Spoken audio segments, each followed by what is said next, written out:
Yes, Europe is a garden. The rest of the world, most of the rest of the world is a jungle. And the jungle could invade the garden. And the gardeners should take care of it. Remember this? That was Joseph Borrell, the head of the European Union's foreign policy. What did he mean? Where does this supposed garden begin and end? Well, look no further than the northwestern tip of the African continent. There we find a 7-mile-long, 10-foot-high razor wire fence surrounding the Spanish enclave city of Ceuta, the boundary between the garden and the jungle. Facing the Strait of Gibraltar, Ceuta and neighbouring Melilla are the only remaining African territories belonging to a European state. In June 2022, at least 37 people were killed as they tried to scale Melilla's border fence, a massacre for which there is yet to be a credible investigation. Spanish and Moroccan police fired rubber bullets, used tear gas and threw rocks that left hundreds injured, while Spain's Prime Minister Pedro Sánchez accused the dead of violating Spain's territorial integrity. The EU pays Morocco for this service, $234 million between 2015 and 2021 to police with deadly force the border between the garden and the jungle, to patrol the edges of Fortress Europe.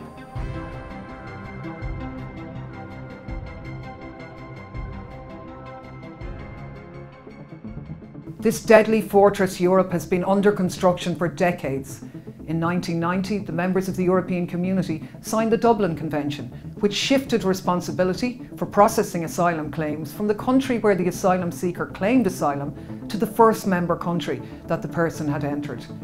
The Convention effectively moved responsibility to the EU's southern and eastern borders, fueling their fortification and undermining the concept of responsibility sharing, originally outlined in the UN's 1951 Refugee Convention.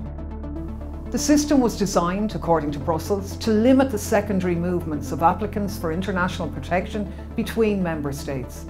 In 2001, the Convention was criticised as going against the principles of responsibility sharing and solidarity.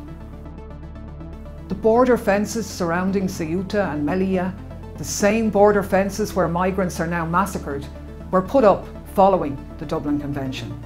In 1993, just 18 people were removed from Ceuta and Melilla. By 1995, that figure had risen to more than 15,000.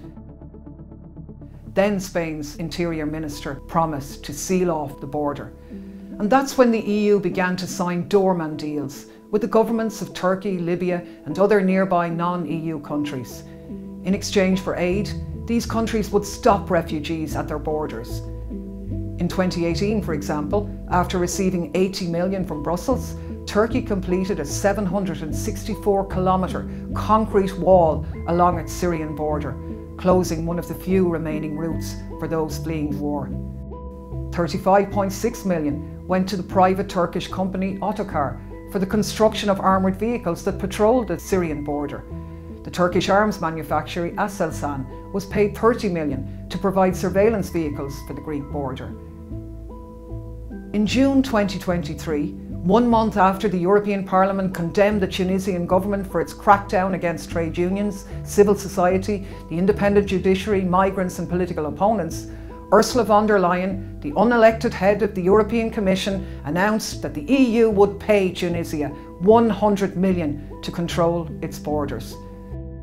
The EU's foreign aid is used to outsource migration control rather than development, and the results are deadly. They're shooting again. So-called Libyan Coast Guard, don't shoot at the people.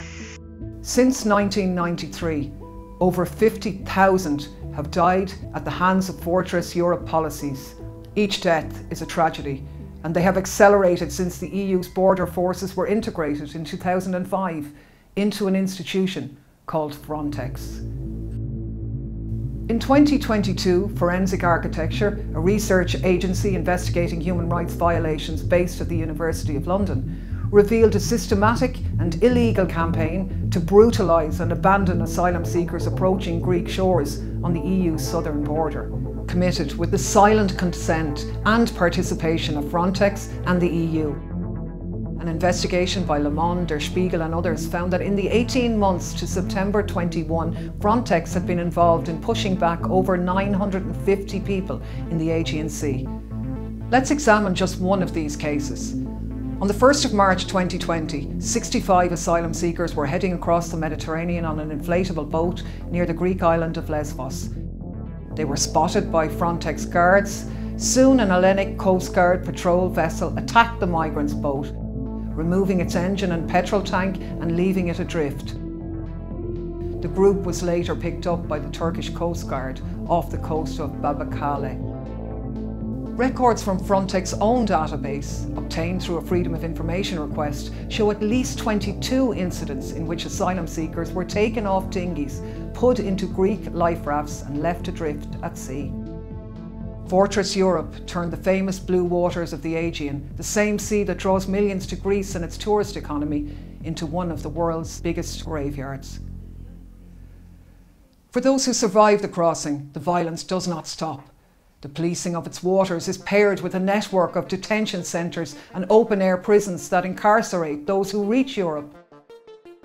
When a fire swept through the Moria camp on the island of Lesbos in 2020 and left more than 10,000 people without shelter, the EU announced its intention to fund 5 new closed controlled access centres on the Aegean islands. Completed in 2021, Greek Prime Minister Kyriakos Mitsotakis described the new centre on Samos as an impeccable camp with impeccable conditions.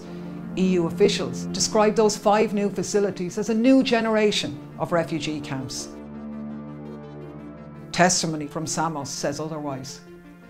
Everyone is inside their container. Nobody comes outside.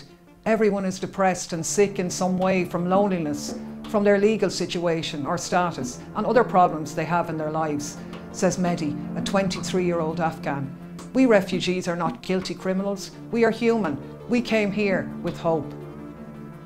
While keeping quiet about it, Europe is effectively following the Australian model by outsourcing detention to third countries and doing everything to keep migrants out. In 2020, the European Commission's new Pact on Migration and Asylum introduced a pre-entry screening that should apply to all third country nationals, formalising offshore detention. In Lebanon, Libya, Moldova and Mauritania, the EU has funded the construction of detention centres to further externalise Europe's borders. Fortified borders are a prerequisite for joining the European Union now. Candidate states must commit to protecting the garden from invasion. In the case of Albania, the nation's detention centre security must be upgraded. In North Macedonia, the EU has funded the construction of a new detention centre. Serbia's detention centre must be upgraded to fulfil European standards. What are these asylum seekers fleeing? War, conflict, insecurity, much of which was caused by the US and Europe in the first place. The wars in Afghanistan, Iraq and Libya still produce huge numbers of refugees. They're joined by the victims of climate breakdown, whose land has become unlivable due to carbon emissions that neither they, their parents nor their grandparents are responsible for. Now the EU, whose states contributed to the destruction of others' homelands, takes action to kill or imprison the humans fleeing those lands. How can Europe act with such barbarism? Well, we've been here before. In his seminal work, Discourse on Colonialism, the great Martinican thinker Aimé Césaire noted Europe's surprised and indignant reaction to the presence of fascism on the continent. They tolerated that Nazism before it was inflicted on them, wrote Césaire. They absolved it, shut their eyes to it, legitimised it, because until then it had been applied only to non-European peoples. Today we see across Europe the rise of a far right. Europe's political mainstream is surprised and indignant at the strength of these parties, but they shouldn't be allowed to wash their hands so quickly.